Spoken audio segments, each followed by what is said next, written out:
Growing up as a kid, yeah. All a nigga wanna have was a Burberry scarf and $3 in my pocket. Instead I got beat with a switch, but I don't give a fuck, but it's on my body. Scars all up on me, but I run around from. What is up, everybody? It's JT Sports Match, you guys, with another video. This video I'm here with my Los Angeles Chargers 2020 wide receiver preview. Now, I already did a preview for the LA Chargers halfbacks. Now I'm doing the preview for the wide receiver position. Now I'm going to be breaking down the depth chart, who starts, who doesn't start, who makes the roster, who doesn't make the roster, all that good stuff. So make sure if you guys are new to the channel, make sure that you guys like the video and subscribe to the channel because I upload NFL videos and college football videos daily. Also make sure that you guys hit the link down in the description in the comment section down below to follow me on all my social media pages. My Instagram and my Twitter is JTSports_. The link down to those are in the description down below. Now, when you look at this LA Chargers wide receiver group, this is a LA Chargers wide receiver group that has a little bit of a question mark because you know you got Keenan Allen, you got Mike Williams, but who's going to be that number 3 option? Now, without a doubt, we got to talk about Keenan Allen. Keenan Allen's the first wide receiver that we got to start with. So, without a doubt, he is number 1 wide receiver on the LA Chargers depth chart. And in my opinion, Keenan Allen is the best route runner in the NFL. Now, a lot of people may disagree with that, but that's just my opinion. And when you look at Keenan Allen is a great route runner. And a great route, like, running great routes in the NFL nowadays is really underrated because now all the days people want the wide receiver that runs the fastest or the biggest wide receiver and things like that. And Keenan Allen is an example of why route running matters, because if you're able to run good routes, then speed and all that measurables doesn't really matter, because if you're able to run good routes, you're going to be able to create a lot of separation alone based just on your route running. And Keenan Allen is able to do that. Keenan Allen last year had 1,199 receiving yards. He had 104 receptions on 149 targets. And he also caught 6 touchdown passes as well. He can do a lot of things with the ball in his hands as well. So without a doubt, Keenan Allen is the best wide receiver on the LA Chargers roster. He's the number 1 wide receiver going into the 2020 NFL season. Then you got Mike Williams. Now Mike Williams is the number 2 wide receiver. Now Mike Williams had a breakout year last year. He had 1,001 yards. He also caught 49 passes on 90 targets. He had 2 touchdowns, and he was averaging 20 yards per catch. Now, with Mike Williams is a really good deep threat. Now, I'm really interested to see how Mike Williams is going to fare this year because they do have Tyrod Taylor at the quarterback position. You don't got Phillip Rivers anymore. Phillip Rivers is a guy who is known for being a gunslinger. He'll take a lot of chances. He'll love to, throw those jump balls and those deep, aggressive passes down the field. But now with Tyrod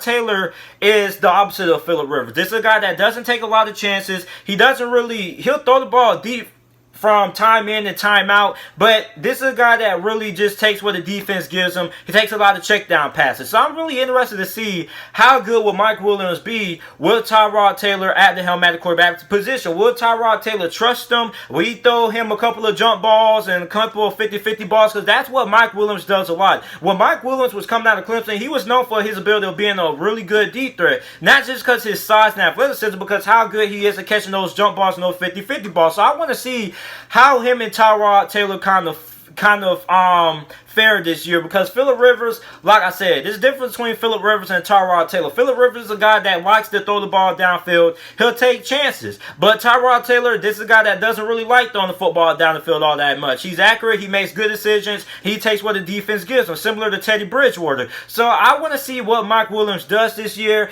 I think Mike Williams could have a little bit of a regression if Tyrod is his starter. Now, Justin Herbert is a starting quarterback. I think Mike Williams is going to do well. I think he's going to pick up from where he left off last year. But I think Tyrod being the starter, if Tyrod ends up beating out Justin Herbert for the QB1 spot and he ends up being the starter week 1, I think he could have a little bit of a regression compared to what he did last year. And I don't think he's going to regress from a talent standpoint, just from Tyrod Taylor's style of playing quarterback compared to Phillip Rivers. I think we could see Mike Williams have a little bit of regression. But if Justin Herbert is his starting quarterback, then I think Mike Williams could end up picking up from where he left off, because Justin Herbert, being a rookie, he's going to throw the ball down the field, he's going to take chances, and he has a really big arm. So I think when it comes to Mike Williams, his season could really determine, his season is going to be based on who ends up being the starting quarterback. So, like I said, before I move on to the next guy, if Tyrod Taylor is the quarterback, Mike Williams could have a little bit of a step back because Tyrod doesn't throw the ball down the field all that often. He normally checks down. If Justin Herbert's the starter, then I think Mike Williams picks off from where he left off last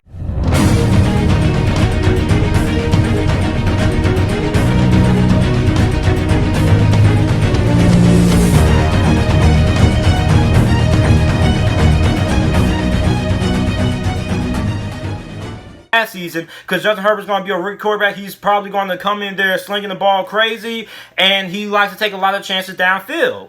Now you got a question mark. Who's going to end up being that number 3 wide receiver? So you got a lot of guys. So the next guy that we got to talk about wide receiver Andre Patton. Now, Andre Patton was a guy who was on the roster last year, and he didn't really have a lot of playing time. He got in a little bit, but it wasn't all that to make that big of an impact. He had like 56 receiving yards, 6 receptions on 17 targets. So Andre Patton is going to be really interesting because I think he probably most likely will be the guy who steps up just because he was on the roster last season. Although he didn't really have a lot of playing time, he knows the playbook a little bit, and he did have a little bit of experience in this offense last season. So he could be a guy who could end up being a starter week 1 for that number 3 spot. Then you got Darius Jennings. Now, Darius Jennings was picked up in free agency. He played for the Titans. I don't really think he's going to have that big of an impact. I think he most likely could be a guy who ends up being on the chopping block when the season ends, when the preseason ends, because this guy's more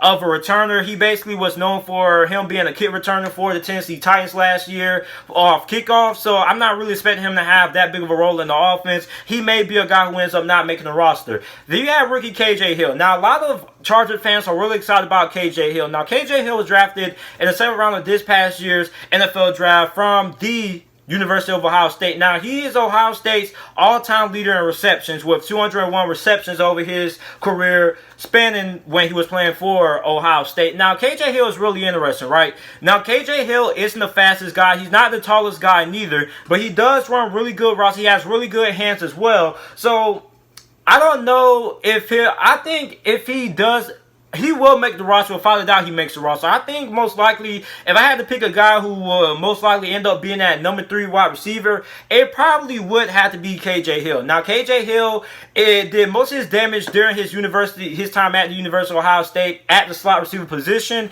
So he'll probably end up playing slot receiver. Then you'll end up moving Keenan Allen to the outside, maybe. I don't really know how that will work out, but KJ Hill, without a doubt, should make the roster. He could be a guy who ends up most likely being that number 3 wide receiver. Then you also got Joe Reed. Now, Joe Reed is a wide receiver that a lot of people aren't really talking about like that. Now, a lot of Charger fans are excited about KJ Hill, but a lot of Charger fans aren't paying enough attention to Joe Reed. Now, Joe Reed was drafted before KJ Hill. He was drafted in the 5th round of this past year's NFL draft out of the University of Virginia, and this guy is 6 foot, 224 pounds. He's like a halfback playing wide receiver. He can do a lot of things. He can play outside, he can play slot. He also can line up in the backfield and play a little bit of halfback if need be. And also, he's really good on special teams. So he's going to be a guy who makes the roster. He has a lot of versatility with Joe Reed, and I think he could also be in the running for that number 3 wide receiver spot. Now, when it comes to that number 3 spot, I would have to say KJ Hill is more. I think he's more likely to get that spot than Joe Reed, just because I think KJ Hill is a little bit better of a player overall than Joe Reed. I think Joe Reed is solid, but he needs a little bit more polish. And when you look at the route running that KJ Hill has, despite being a 7th round pick, I think without a doubt he'll probably end up winning that position battle for that number 3 spot. Then you got Jason Moore, who had 43 receiving yards, 2 receptions. I don't really think he makes the roster this year. I think he's probably ends up being the odd man out. I don't think he makes it. Then you got Jalen Guyton. He was on the Chargers practice squad in 2019. It remains to be seen what he does this upcoming season. I think he may be another guy who ends up being on his way out. Then you got Tyrod Johnson. Tyrod Johnson is another guy who we don't really know that much about. Wasn't really a lot of information about him. He probably could be a guy who contributes on special teams. But overall, I think he'll probably be the odd man out as well. Then you got rookies Jeff Cotton and Dayton Scowen, basically, which are 2 rookies. So overall, this is a LA Chargers wide receiving core that I think is going to be all right. But the question is, who's going to be the depth behind Mike Williams and Keenan Allen? So here's my depth chart, right? Keenan Allen is going to be number 1.